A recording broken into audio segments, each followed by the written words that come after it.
Marcel, where are you going with that disc? You are not putting that on again. Marcel, okay, if you press that button, you are in very, very big trouble. Attention. Everybody stop what you're doing. It's time for The Unwritten Rule, a Mizzou sports podcast brought to you by the Believe Network, alongside Payton Haverman and Kenny Van Doren. Here is your host, Jack Knowlton.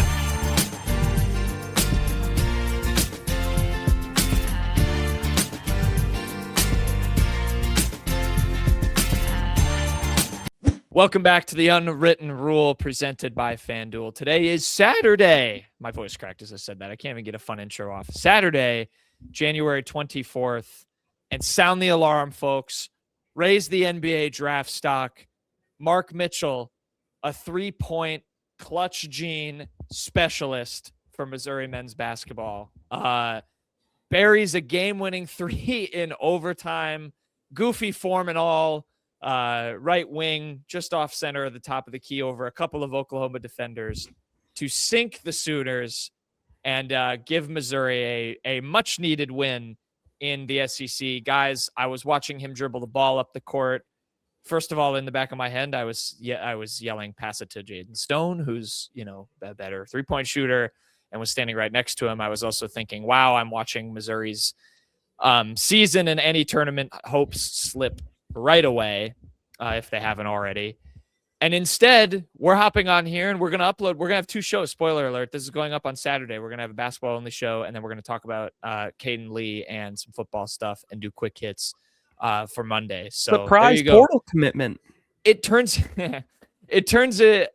from a grim Monday show to 2 episodes in a weekend. And you can thank Mark Mitchell for that. What a shot. What a moment for him. I think that is the fitting place to start. We can talk about the absolute silliness of this game as a whole as well. But I think there is not probably a guy, or at least there hasn't been a guy in a very long time that deserves a moment like this more than I think Mark Mitchell does. He finished this game with 25 points. Guess what? That was his only 3-point make. He went 1 for 2 from deep all game. 10 of 12 at the 3-point line, 10 rebounds. It was his 5th career double-double. Dished out 4 assists as well. I heard some no turnovers either. No turnovers. I heard his passing game praise on the broadcast. That was nice to hear. He absolutely deserved this moment, guys, and what an awesome thing for him individually as well as Mizzou as a team. What was y'all's reaction or just thoughts there with Mitchell, the 3, and those 2 things, I guess, to start? Well, I mean, when Missouri needs a bucket, Mark Mitchell's the guy. Every time he should be the guy. He should be able to have the ball in his hands and decide how it's going to go. Dennis Gates gave him that chance at the end of regulation as well, and Mitchell missed a 5-footer. He got the look. He just didn't sink it. That was pretty shocking, but glad he was able to make amends in OT because like you said, Jack, this is a guy that absolutely deserves it. He has just been exceptionally good in his 2 years at Missouri. I think he's really taken a step forward really this year. It kind of feels like that to me because it felt like there were games last year where he maybe would get phased out at times. But, this year, every game in SEC play, he's had an enormous impact. And, of course, that's out of necessity because if Mark Mitchell is not going – Missouri's probably not going to win a game when he's not going. But, outside of Kobe Brown, probably since Konzo's first year, I can't imagine that Missouri's had a better player than Mark Mitchell. He's been a blast to watch. He absolutely saved us from having what would have been a very not a fun show. It would have been... There would have been a lot of things to pick apart if they had lost this game to a rather bad Oklahoma squad who has now lost 6 in a row. They came into this game losing 5 in a row, and in a game Missouri needed to win at home. If they had lost to that Oklahoma team, would have been a very ugly conversation, I think. So, Mark Mitchell, thank you for at least letting us enjoy our Saturday afternoons. It reminded me a little bit of that question, Payton, after the Gator Bowl. And I asked you, I was like, what if Mizzou scores that touchdown at the end and wins that game. And it's like a totally different conversation. We wouldn't really talk about the lows as much. It would be like, oh, Mizzou's in the right direction and it's just another big win. And I think that's the case here with Mark Mitchell. You throw out the 27% from three this year when he gets the ball at the end. I feel like that doesn't even come into your mind just because of how big that shot is. And he doesn't have the most beautiful shot from three. That's not his game, of course. It's more of the Sorry, I'm underscoring that. That form is something. But yeah, even when we released that, I was like, oh, so it's not going in. Like I was just like, yeah. Sometimes I forget, it's just not the prettiest look, but I mean, he got his look, and it's an impressive win just from that standpoint. But also, Payton, I thought that point from you was interesting. Is like, we really haven't talked, bad about, anything bad about Mark Mitchell. A lot of like the losses that we nitpick are different positions.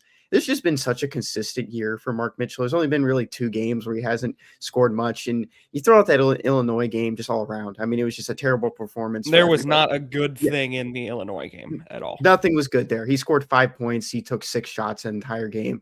It's just one you throw out. Everything else, I mean, he's above 13 points in every single game this year. And I'm going to exclude some of LSU, he got into foul trouble, so I mean there was that, but yeah, he still. I mean, that was the 13 too, and so I mean, just all around, it's been such a consistent year for him to the point that we just don't have to talk about him. I think that's something, if people like consistently listen to us, we're not consistently talking really about Mark Mitchell, because a lot of the last 2 losses, you're not really nitpicking much from him other than what Payton pointed out with maybe the foul trouble.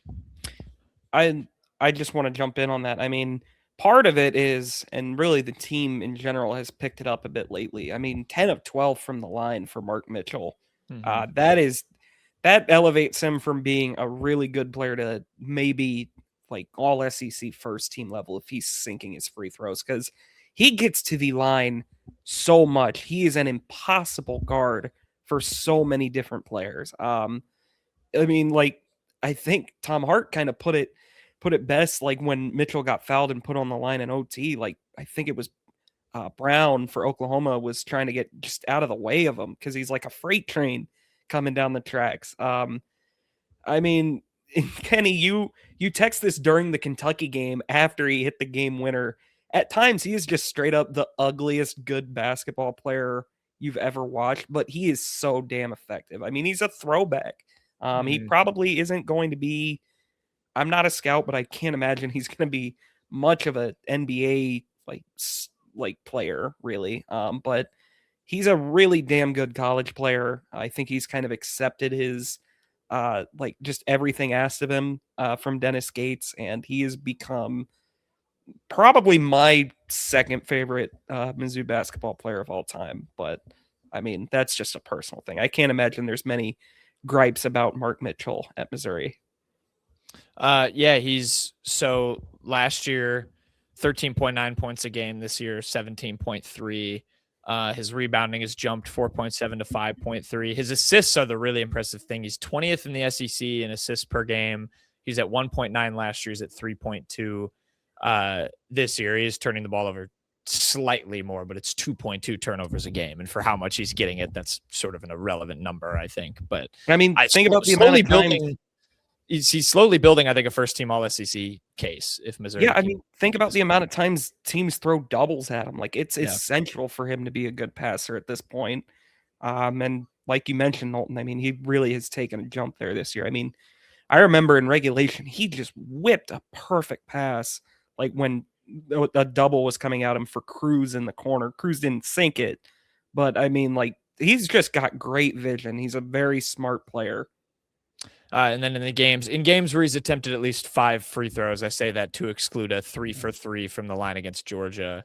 That was his second best clip today, the 10 for 12, 83.3%. He did that one other time. He was 85% in the win over Kentucky. So, yeah, I mean, Mizzou, and we've been kind of saying it, I think, off air even a little bit more of like, you want Mizzou to really cash in this season almost for Mark Mitchell. Like, this is one of those guys where you're like, the NCAA tournament needs, a Mark Mitchell. People on a national audience should be able to watch this guy. You hear that in the NBA all the time when like a superstar is on a a struggling team. I realize I can make a joke about myself there, but you want this guy to be in the playoffs. You want this guy to be in the tournament. Like, that's what you hope that Missouri can achieve. And they are still on track to achieve that after a win like this. I think chances would have been very, very dead if this doesn't go Missouri's way. The other guy who hit a buzzer beater in this game, of course, was Trent Pierce too, who was a talking point in this game. And man, what a time to get your only field goal in the game. Yeah, I'll take it from there, Jack. It wasn't a great shooting performance from Trent Pierce in this one. It's he played 20 minutes and he took 6 shots, and the only make was at 3 at the end of regulation in the second half.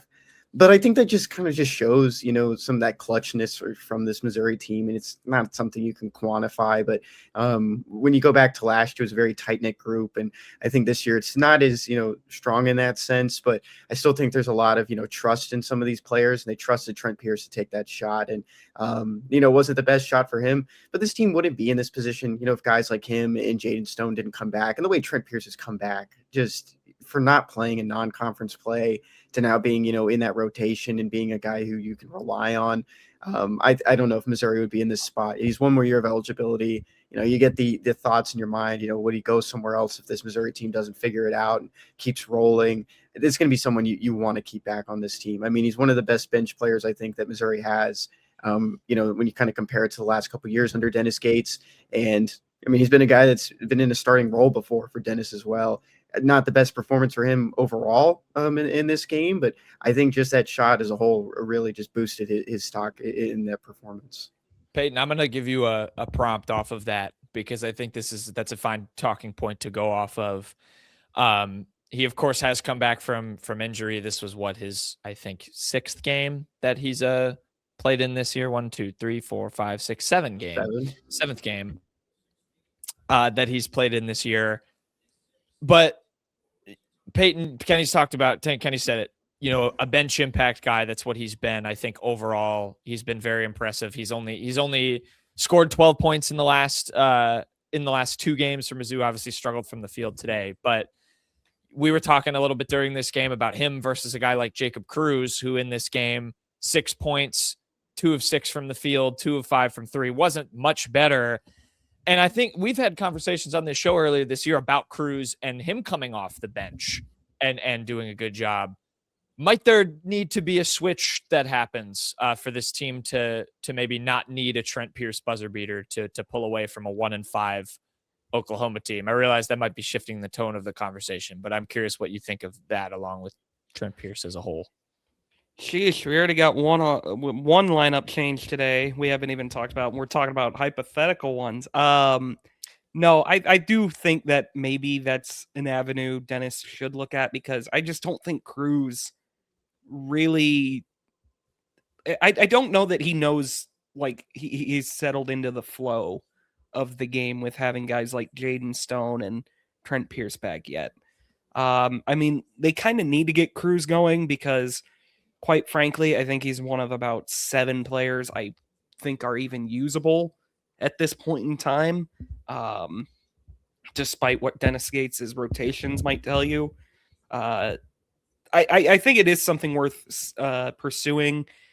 But again, maybe you don't want to mess up Pierce's flow. I mean, he wasn't fantastic today, but he's been pretty damn good since coming back from injury. I think he's really been a necessary lift. I'm not sure Missouri has an SEC win without him, the way he's played for the most part.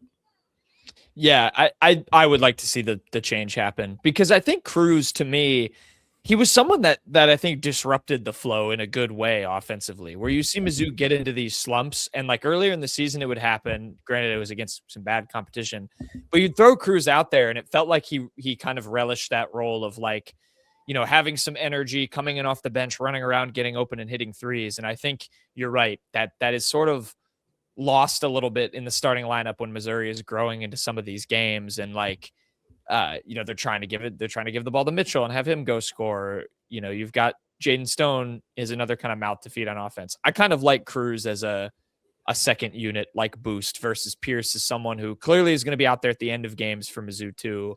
And I think I think it might be better for both parties to maybe try that with him starting a game. I will also say hindsight's 2020. I think today made it look even more insane to me that Pierce was not even on the court in the last possession for Georgia. Yeah. Guy is capable of making some big time threes. Like, defenses at the very least are going to have to respect him if he's out there. So the other major lineup change, of course, Payton alluded to it. The one that actually happened for Mizzou. T.O. Barrett started this game. He played 39 minutes. Anthony Robinson came off the bench. He played only 17, 2 points, 1 of 5 for 3, or from the field. Another rough game for him. But T.O., 21 points, 12 shots.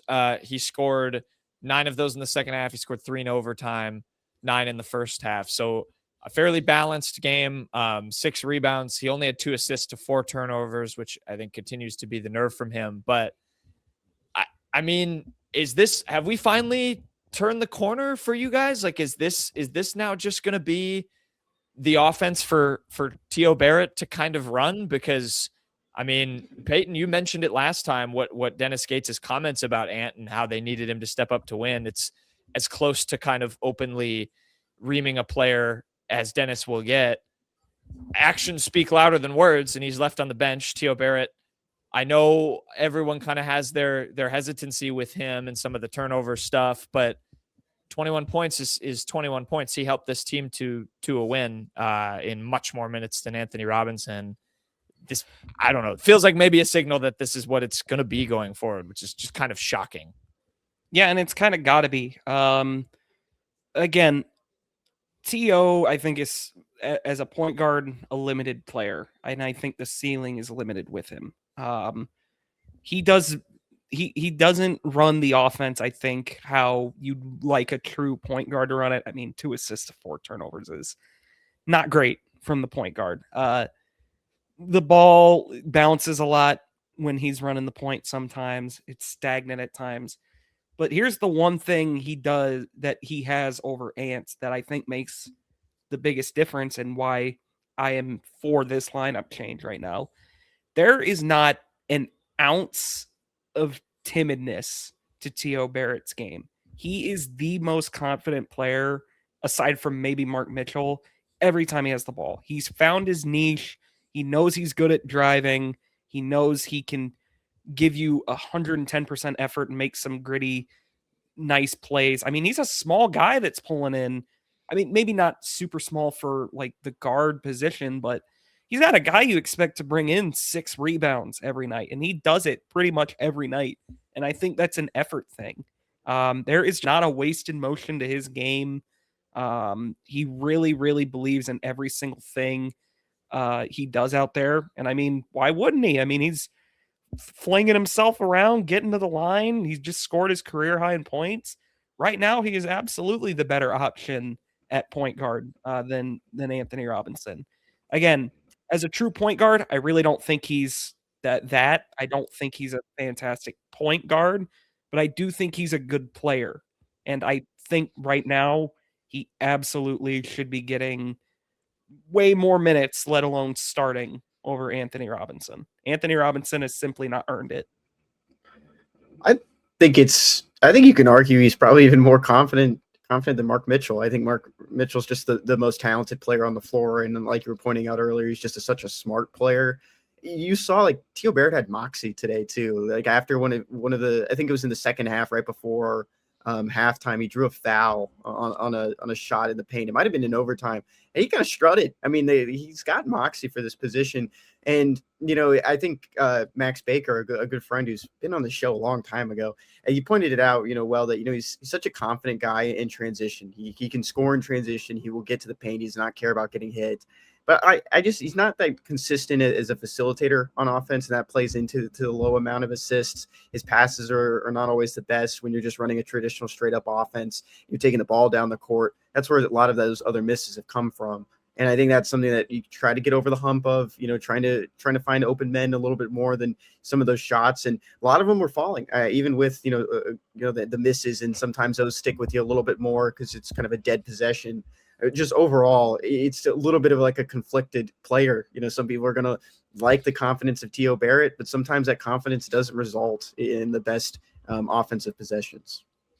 Yeah, I think it does put a lot more pressure on certainly guys like Stone and Cruz and Pierce to make threes because, again, like Payton said, that is T.O. Barrett's niche is as a driver and is attacking the rim, and he's good at doing that, and he sees driving lanes, but he doesn't shoot the ball outside of 15 feet. So, it's going to put pressure on those guys to make more shots. It's going to put pressure on him to be able to create for those guys and get them looks. It's also going to put a lot of pressure on Dennis Gates to scheme for T.O. Barrett and to play into his strengths. I think there were some struggles with that in this game. There were some struggles, I think, in the coaching front of Dennis Gates, throughout this game in general. But, that is when you have like Payton said, kind of a lower maybe ceiling player or a less maybe versatile player, certainly that's going to make things a little harder. But yeah, I think you need to keep feeding into this confidence and letting him do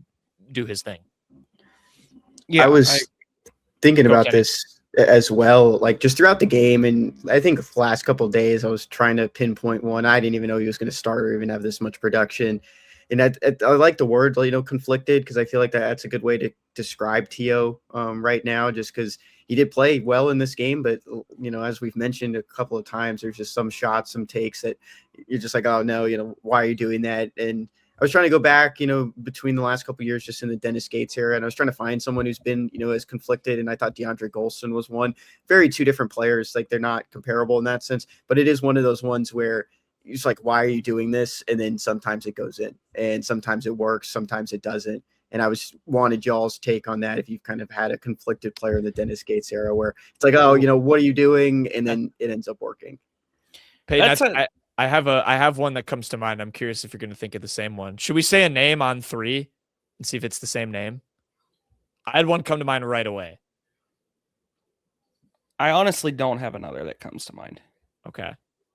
So you go ahead and say it. I mean, it's probably not in the same way as T.O. Barrett, but I mean, it was DeAndre Golston for me. I loved DeAndre Golston, and again, he was a guy with the things that he gave you. What? Now, did you hear what Kenny said? Did you say DeAndre Golston? Yeah, for like a minute, I talked about it. You know what? I'm not gonna lie. I went back to and that's why I knew. And I was finding yeah.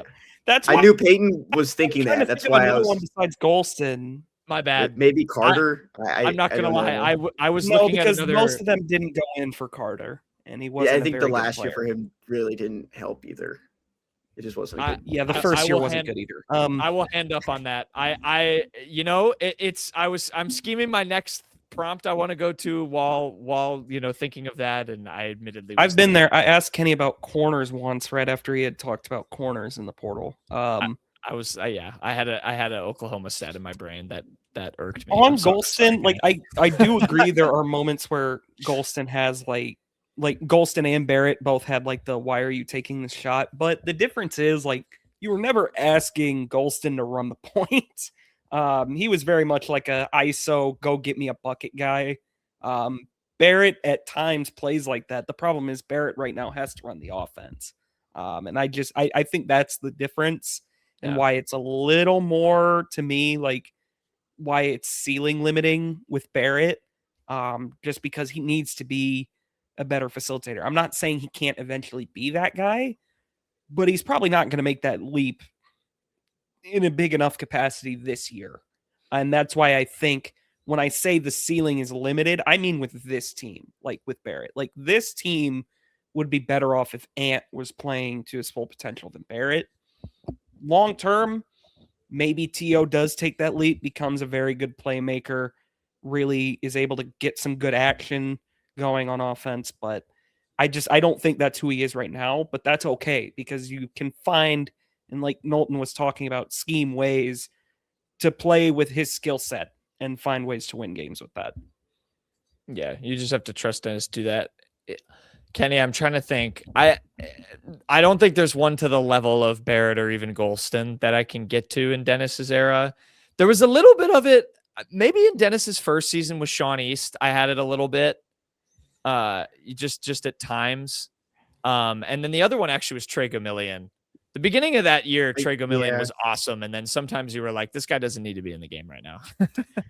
Yeah, I was thinking it more of like guys who maybe that wasn't a question for Dennis Gates, but more of a question on how they played. And this was maybe just a dark horse one. Nick Honor. I thought that was sometimes he was a guy who drove a lot, and for like how he was small. He's smaller than T.O. though. I think probably way smaller. Oh yeah. And maybe more than 2 inches. I don't know. He was 5'10". I think he was 5'11". Yeah, he was. Theo Barrett's like. Theo Barrett is still like 6'3" or 6'4". Yeah, Theo Barrett's got to go 4 or 5 inches. Right? Oh wow, Nick Honor was 5'10". Wow. Mm-hmm. Yeah, but I think that was the one where just kind of a dark horse one that came to mind. Yes, Your Honor. Yeah, that's a good one. I had the "why are you shooting this" thought a lot with Kurt Lewis, but that was just because he was not a good player. Yeah, Theo Barrett, like, it's not a knock on Theo Barrett. And again, however he can Theo Barrett's doing good things, yeah. As long as if he can grow at all as a shooter, that's only going to help him and it's only going to help Mizzou, but that's just not where his confidence is right now. And I like Mizzou to try and figure things out around that versus, being like, just shoot the ball, Theo, and discourage him, and that inherently discourages him for driving. Okay, this was the thing I was looking at while Kenny was saying DeAndre Golston, and I'm sorry again. So the analogy doesn't quite work because Missouri did win the game. But for you guys, is this the first time you've ever seen a team live or die by the three the other way, where they have the other team make all the 3-point shots, and they just see if they can live with that and win the game?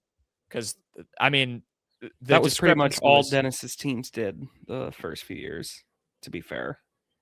Was it? Yeah, not? Probably, but it was it felt very exaggerated in this game. I mean, if you would have told me Oklahoma shot 48% from the field, 44% from three, made almost 80% of your free throws, I would have probably guessed Mizzou lost, and they almost did. But yeah, it was a tale of two styles, it felt like, for me on offense. They went 12 to 27 from three. Missouri scored 40 of its 88 points in the paint. Yeah, I probably would not have felt good if I had heard Pack in his 20th year of college basketball scored 25 and made 5 3-pointers. But no, I mean, again, it's such a weird enigma with Missouri this year. They have flipped completely on their head from what we're used to with Dennis Gates. They are a team that is, I know they hadn't been doing it the last 2 games, but they are better in the paint than we're used to. They are better defensively than we're used to. And they really aren't relying on 3-pointers much at all. They're not a very good 3-point shooting team. I don't think they're egregious, and they make some really big ones like we saw today and even against Georgia. But it is it's just flipped completely on its head from what we're used to. I have just one kind of last question, I guess, just from the changes a little bit. And, we talked a lot about T.O., but with Ant in this one, playing in 17 minutes and still having 4 personal fouls. I mean, it hasn't been trending in the right direction all season for him. It seems like we had, a couple of peaks, but a lot of valleys. Where is y'all's mind just on him and his future? And, I did make the joke because there is that photo of him and Marquise Johnson they took right before the Alabama game in football in October. And it's just been like those two guys are supposed to be like the faces of both, at both sports. And Marquise Johnson's gone now, and Anthony Robinson is not trending in the right direction. Well, with Ant, I mean, it's just kind of, at this point, he's just completely mentally screwed right now. I mean, he's completely in his own head. He had a wide open 3 early in the game on some nice pick and roll action, and it didn't go in. He did that lovely move he always has where he frees himself up for a nice mid-range, and he airballed it. He left it short. I mean, he's just the thing with Ant is straight up confidence. He does not have any confidence in what he's doing right now. And it really, the coaching staff needs to figure out a way to build him back up. I don't know how they do it. Maybe it's just a case of Ant seeing one go in. Maybe I think Dennis kind of alluded to it. Maybe Ant starts by just trying to throw himself into the paint and get to the foul line. But they have to figure out something, because I don't think this team, they could make the tournament without him being a big factor. They will not do anything there without him being a part of it. I mean, T.O. Barrett has done as solid a job as you could hope for. He's really been a life raft while Ant's been going through these struggles, but the team will not go anywhere unless he really picks up his play in a major way. Has that ever been a major strength of Anthony Robinson? The driving. Last year, I thought he played very confident. I think he was a way more confident player. Oh, sure. I meant, I guess, more as like, being that kind of in the way that T.O. Barrett is, of seeing your driving lanes and attacking them and being smart about that and getting open shots, getting the free throw line, doing that sort of thing. He was pretty decent at creating his own shot last year. It's just, that's the thing. People told him he should shoot more. I don't know that would be the solution, really, for him to just huck up more shots. I mean, it seemed like he was very selective and confident in the shots he was taking, because I just thought he saw the court really well for a point guard. Like, truly, I thought it was more about him just seeing and running an offense very well. And I just don't think he's been that guy this year. I wonder how much I think you're right. I think that is probably the number one thing. I wonder how much the flipping of this way Missouri has played really on both ends of the court has impacted him, because I think really where Ant has been the most valuable and the most impactful is in that transition game on one side of the ball to the other, whether it's defensively, and it's weird because his steals numbers aren't that low, but that's not how Missouri is playing defense this year. They aren't hounding steals. They aren't being overly aggressive. They are, trying to sit back and sort of build a wall around you, lengthen possessions defensively, force bad shots, and then be first to the rebound. And Anthony Robinson, like that, that wasn't his game. It was, his game was getting his hand on a basketball, getting out in transition. And then, same thing on offense. Like he was able to so well, like run out in transition, find open shooters, get to the rim himself, score a lot of those easy points that he did create for himself. But I just there hasn't been as much of a volume of that, because that hasn't been how Missouri plays. Like we talk about Jacob Cruz not really, finding his like role within games. I wonder just like lately how much Ant has kind of struggled with that too, especially with SEC play starting, and just how Missouri has shifted in terms of style from last year to this year. I would almost wonder if maybe the reason Missouri has had to shift gears so much in how they play is just because of Ant's kind of step back. I mean, I don't think they really came into this year intending to play more traditional guard everyone defense. Like, I'm sure they came into this year still wanting to cause a lot of havoc and create a lot of chaos, get out in transition, kind of run and gun offense, but it just hasn't been like that in really any game this year. I mean, Ant had a great game against Florida where it felt like he was disruptive, made a couple really big shots. I don't know how you get back to that guy, because at this point, Missouri really, I don't think is equipped to be this big out in transition team that creates a lot of steals. It's just not who they've shown that they are this year. And like you said, Knowlton, I do think that's what Ant is best at, but he's got to find a way to adapt like the rest of the team has.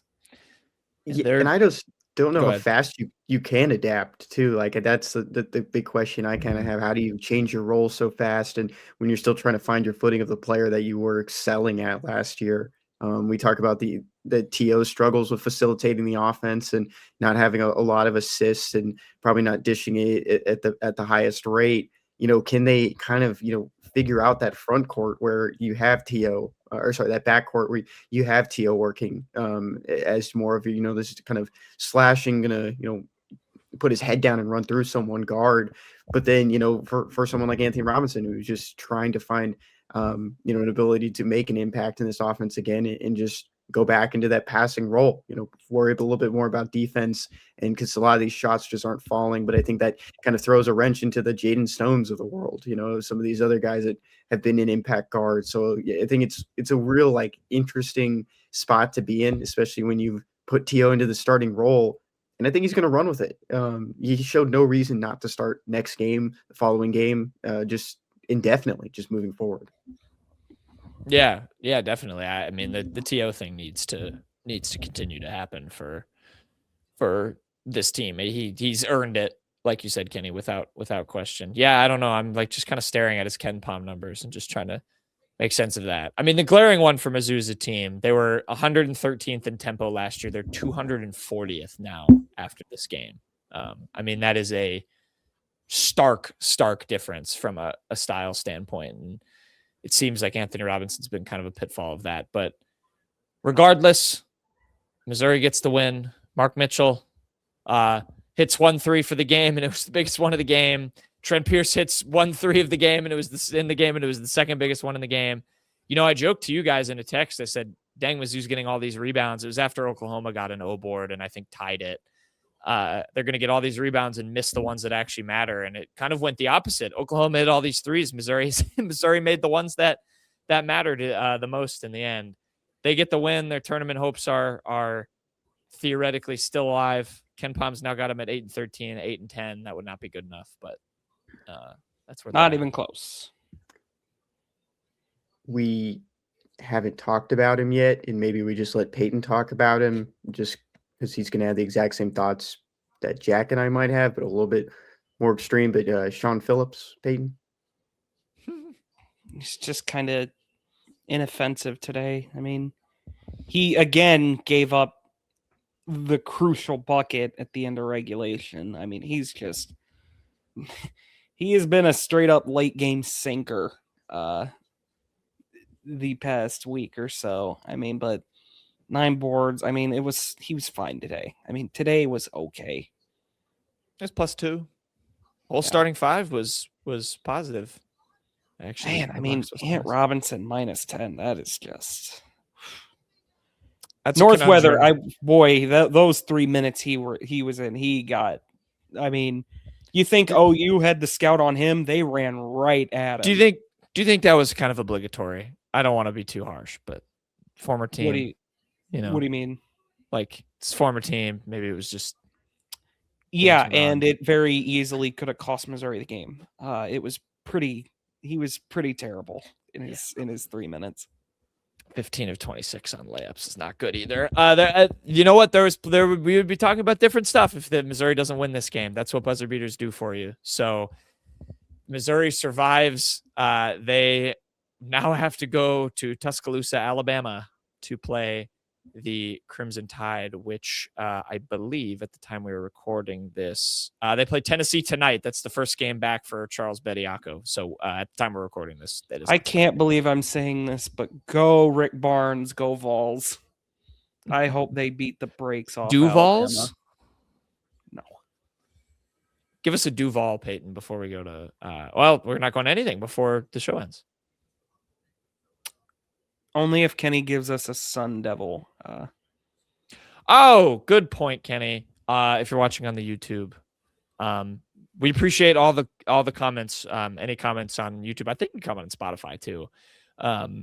And shout out. Is it Heck_Rain40? If I'm pronouncing your name correct. Said great show, fellas. Best intro for Mizzou pods.